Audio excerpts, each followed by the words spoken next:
Hello universe and welcome to my year-end, may ganon, year-end vlog and I will call it D-Iah-Ries.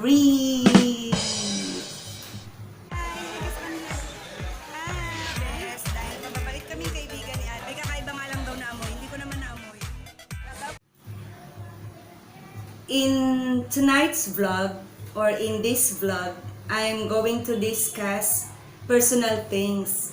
I'm a private person, but I decided to film these things that happened in my life for the past 2 years during the pandemic period.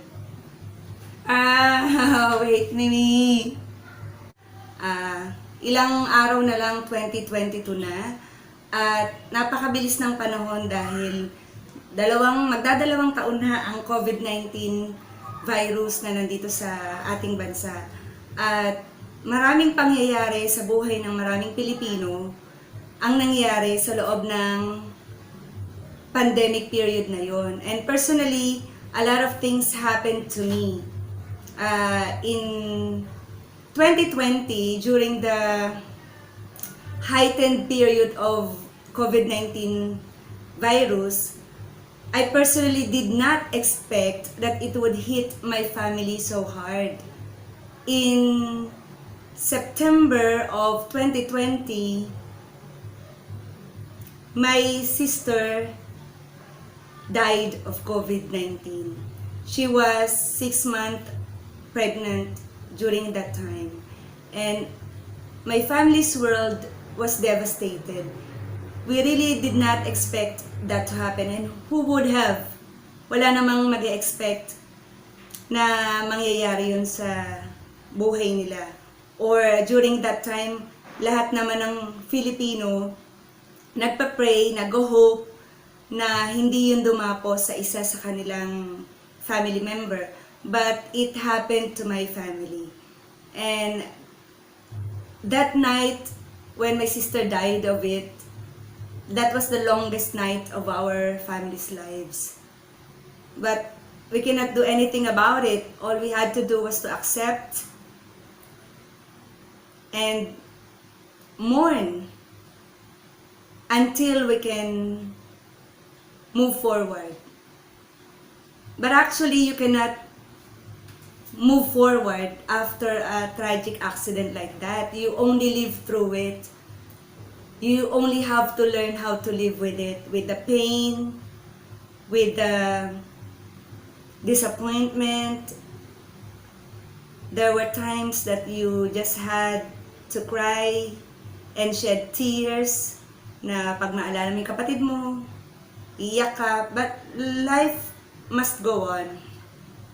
And life goes on. There are things that we cannot understand at that very moment, but when time passed by, you will realize that God has a plan. But until now, hindi pa man namin sure ng family namin kung anong plano ni Lord kung bakit na matay sa COVID yung kapatid ko. But still, darating ang panahon na may realize namin why that happened. And in 2021, just few months ago, in August, my mother died of cancer. It was only 3 months after she was diagnosed of cancer. Actually, it was not that clear if it was colon or liver cancer. So, we tried to do everything we could to save her life, but as I've said a while ago, God has a plan. And my mother went back home after 3 months. And wala pang 1 year nun yung kapatid ko. She died in August of 2021. My sister died in September of 2020. So my family really was again devastated. We're all broken, and because of our brokenness, there are certain things that happened that would have helped each one of us, but things turned out to be different. That might be too personal, which I'm not going to discuss any further, but I'm just going to share the things that I have learned and that the things that this pandemic brought me. So, first, I learned that life is short. It's a cliche that it's short. Life's too short. We didn't expect that in just a span of 2 years, two of our loved ones would die. So, ang bilis talaga ng panahon. Death comes, of course, when we don't expect it to happen. But it will come. Sa matanda, sa bata, sa buntis, sa healthy, sa sick, sa mayaman, sa mahirap, sa lahat, darating ang kamatayan. We just have to be ready for it. I just cannot forget one of the things that I heard from a Hollywood actor when he was asked what he knew about death. He said, all he knew was, when you die, your loved ones will miss you. And it's really true.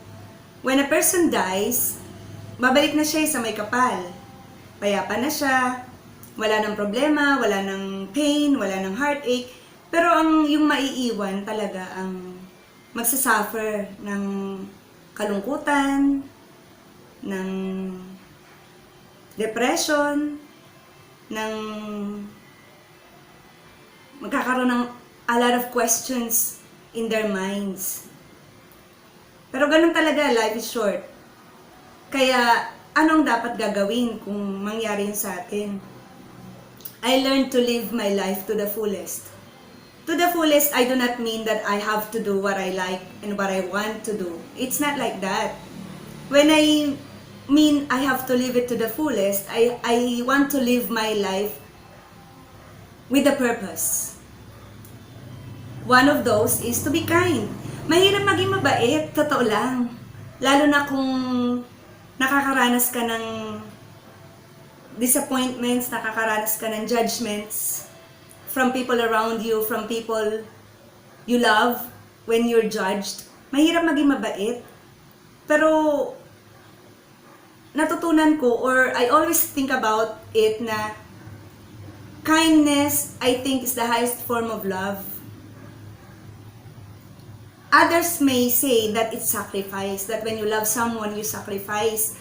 But I believe, in this time of pandemic and struggle, it's kindness, which is the highest level of love. That when you love a person, you are kind to that person.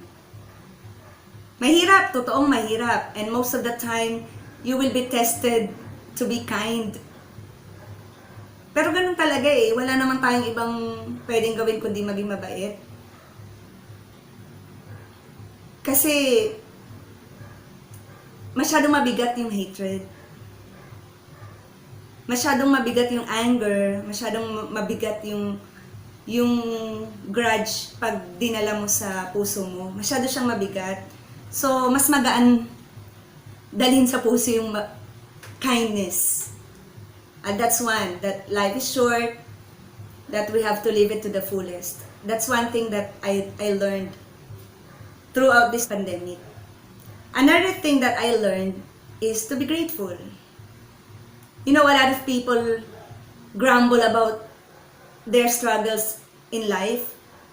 Mas madali kasing magreklamo kaysa mapagpasalamat. Mas madaling maghanap kaysa gumawa. Mas madaling pumuna kaysa mag-appreciate. Pero isang bagay na natutunan ko sa 2 taon na iba't iba yung quarantine natin, ECQ, MECQ, GCQ, MGCQ. So, papalit-palit tayo ng community quarantine. Isa na sa natutunan ko, maging mapagpasalamat. Kasi, kung hindi tayo magiging grateful at magiging ingrata tayo or ungrateful, walang mangyayari. Hindi natin ma-appreciate yung meron tayo kasi reklamo tayo ng reklamo. Ang lagi nating makikita yung wala sa atin.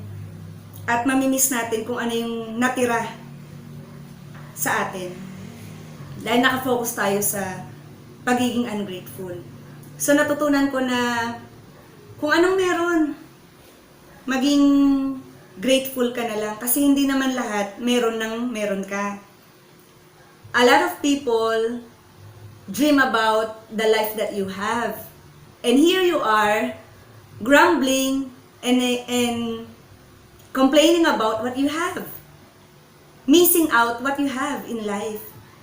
So, being grateful, I think, is one of the best things that we can do with ourselves, with the situation we are in, with the other people who live among us. So, maging mapagpasalamat tayo. Actually, nung namatay yung kapatid ko at namatay yung nanay ko, ang hirap maging grateful. Ang hirap mag-pray kay Lord at sabihin na, Lord, salamat kasi kinuha mo yung kapatid ko at nanay ko nang wala pang 1 taon. Ang hirap. Pero, I was still able to utter those words, lalo na nung nagkasakit yung nanay ko. Kasi my sister died abrupt. Alam niyo naman, yung COVID-19, biglaan, hindi ka naman talaga patatagalin yan. Parang 10 days lang nagkasakit yung kapatid ko when she died. Ang mother ko, 3 months, siyang nagsuffer sa pain of cancer. And during those time, I was praying na, Lord, if you will heal my mother, if it is your will to heal my mother, do it. Huwag mo na siyang pahirapan. Kung pagagalingin mo siya, pagalingin mo na siya right now. Yung hindi na siya mahihirapan.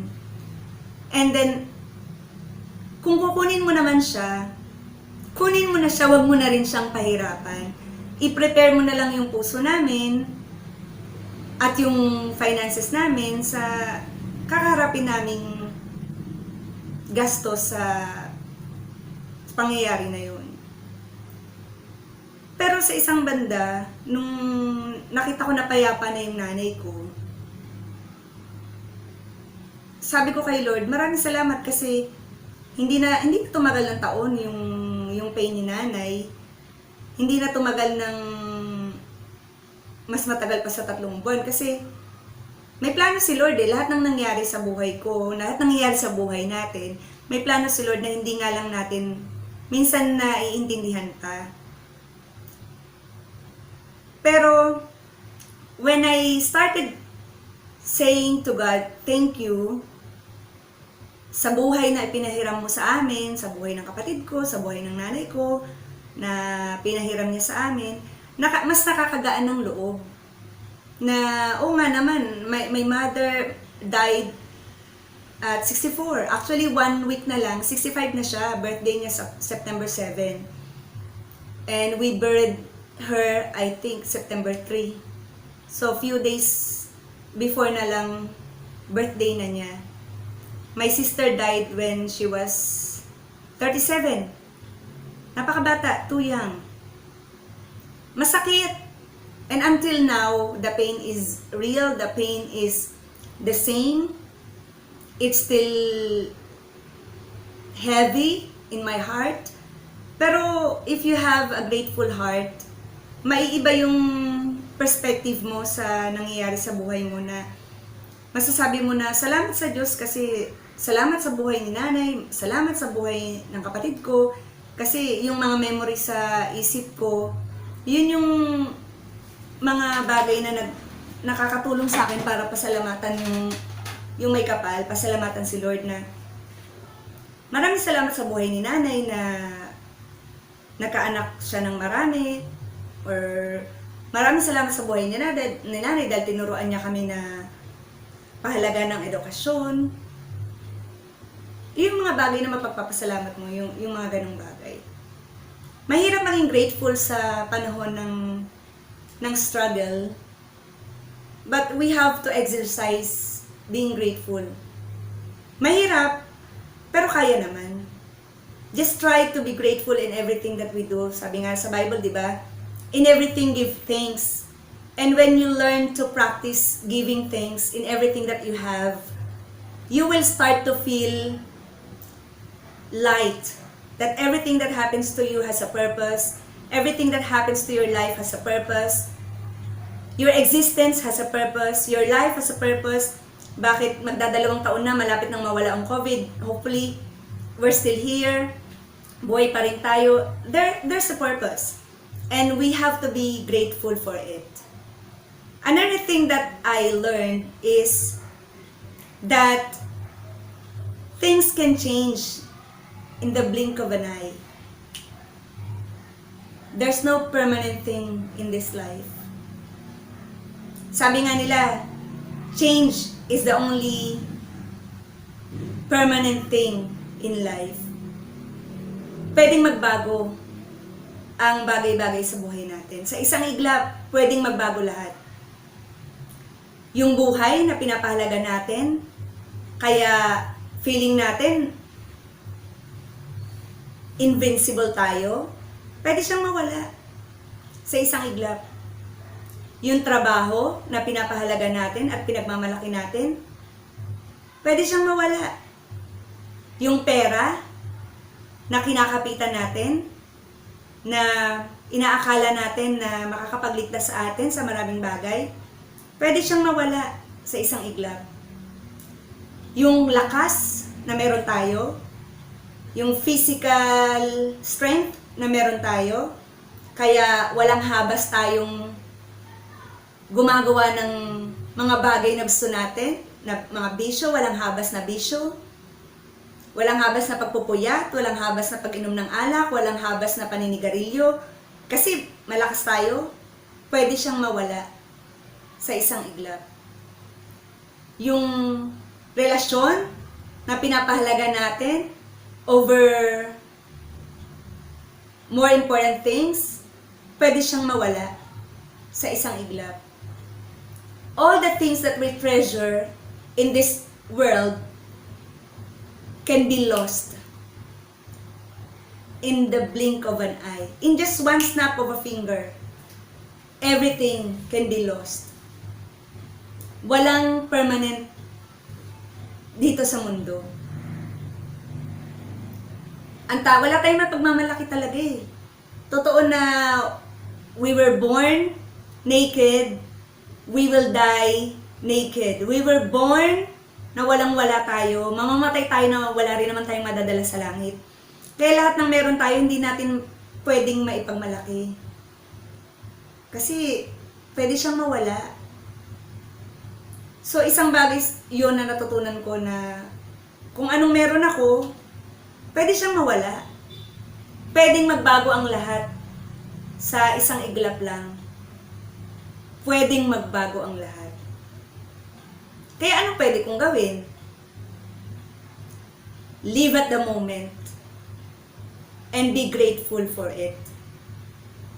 Kung ano yung meron ako sa ngayon, sa kasalukuyan, ay ipagpapasalamat ko. Kasi pwedeng bukas, iba na yun. Pwedeng bukas, wala na yung pinahalagahan ko ngayon or kahapon. Kasi tomorrow is always another day. What happened yesterday will never happen tomorrow. There are no two things alike in this world. Walang nangyari kahapon na pwedeng mangyari na parehong-pareho ngayon.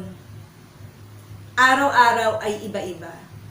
So, yun yung mga na-realize ko sa 2 taon na dumaan sa buhay ko. Para siyang I feel like I was riding on a roller coaster. You know, up, down, tapos meron pang pa-zigzag, mabilis, mabagal. All those things happened in my life in just 2 years. Imagine that. In just 2 years, a lot of things happened to me personally, financially, family-wise, or lahat ng aspects of my life changed. And I just have to accept these things that happened to my life. Hindi ko na pwedeng balikan yung nakaraan. Hindi ko na pwedeng balikan yung 2019 na buhay pa yung kapatid ko, buhay pa yung nanay ko, na okay pa ang lahat. Hindi na pwede. Hindi na pwedeng balikan yung mga Christmases na we're all complete, na Christmases that we're all happy. Hindi na pwedeng balikan. Nasa memory na lang siya. Ano na lang magagawa ng mga memory na yon na maglilinger sa akin? Napasalamatan si Lord kasi nangyari yun sa buhay ko. At maging grateful na lang ako sa meron ako ngayon. At maging cautious na lang sa mga mangyayari sa hinaharap. You know, there are things that we cannot control. There are things that happen to our lives that we cannot control. Ano lang kontrolado natin? Yung reaction natin about it. Yung pwede nating maramdaman about it. Even nga our feelings cannot be controlled It's so hard. Kung ano yung nararamdaman mo, nakokontrolin mo, napakahirap. Without the guidance of our Lord, napakahirap. Napakahirap. Pero life is not meant to be easy. It's a journey. And since life is a journey, let's not expect that the path is smooth.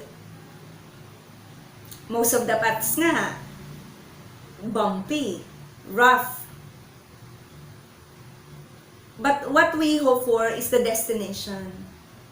And our destination is not on this earth. Wala dito ang ating destination, kundi nasa paraiso kasama ang ating Diyos.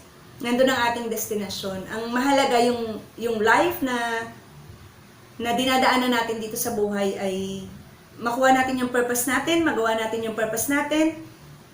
And when we leave this earth, at least people will smile when they mention our names. At least we can leave smiles on their lips na when they remember us, they would smile. They will not grin or they will not feel bad.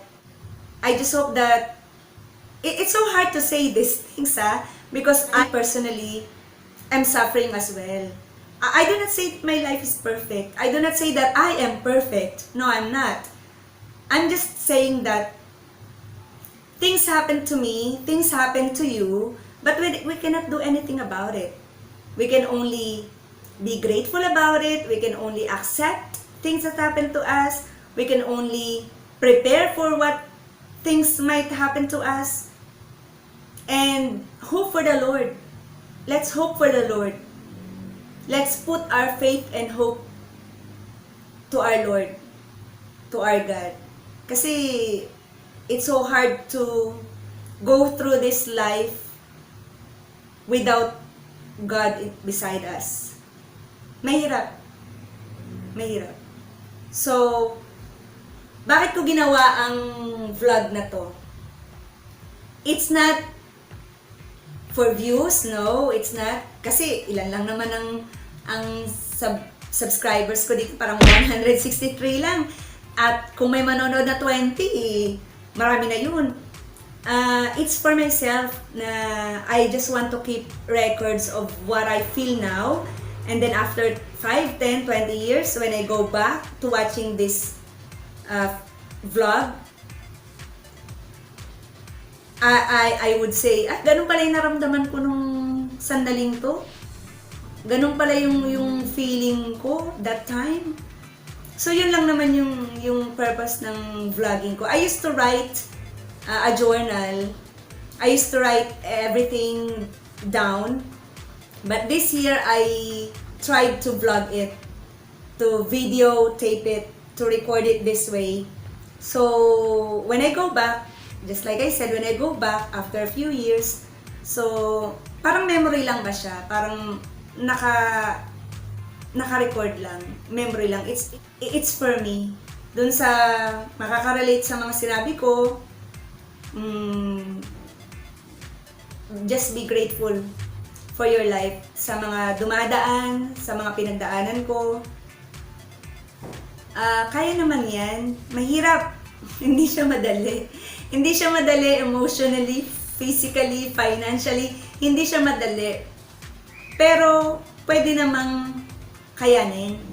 Sa tulong ng mga kaibigan, ng pamilya, ng Diyos, sa tulong ng mga ng mga nabanggit ko, kakayanin naman. Kakayanin naman. Wag lang bibitaw sa pananampalataya sa Diyos, sa pag-asa na ang Diyos ay may plano sa bawat isa sa atin. At ako ay hindi perpekto, wala akong karapatan magbigay ng payo sa kapwa ko dahil hindi naman ako perpektong tao. Pero I'm just sharing what I felt, what I experienced, and what I have, and what I am experiencing. Yun lang, parang share lang, parang ganun lang. Parang dun sa mga na nakakaramdam ng sobrang lungkot, sana maka-inspire ako na hindi kayo nag-iisa. Maraming dumadaan sa pinagdadaanan ninyo at kasama natin ang Diyos. Kasama natin ang Diyos. Hindi tayo nag-iisa. Kaya nating dumaan sa journey na to ng buhay. Kaya nating ma-finish yung ating kontrata dito sa mundo ng may pride na pagdating natin sa langit, our God will be proud of us kasi naging maayos yung buhay natin dito sa lupa. So, yun lang. Sana ma-inspire kayo sa 2 years ng buhay ko during the pandemic. Kaya natin yan. Tuloy ang buhay. Okay. Tuloy ang buhay. Pwede kayong mag-comment kung meron kayong mga questions na personal questions, pwede naman kayong mag-DM sa akin or mag-PM sa akin. Pwede naman yun. Kaya lang, hindi ako agad-agad makakasagot kasi wala naman akong wifi. Char lang. Purita ang lola nyo. Wala akong wifi. Nakiki-wifi lang ako. But I'm still thankful kasi of this platform called YouTube na pwede kong ma-save yung mga memory ng buhay ko. Yung kung napanood yun na yung mga previous videos ko, wala lang yun, mga memories ko lang yun, pinagagawa sa buhay. Pero kung kapanoorin nyo, kung ma-inspire kayo, thank you! Thank you! If nadaan ka dito sa channel ko at hindi ka pa subscriber, kung hindi naman mabigat para sa'yo, mag-subscribe ka na. Okay? Salamat! At lagi nating tatandaan, be kind to everyone! Be kind, everyone! Be kind to yourself.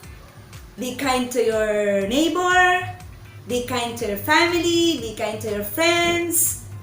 Kindness is the key. Bye!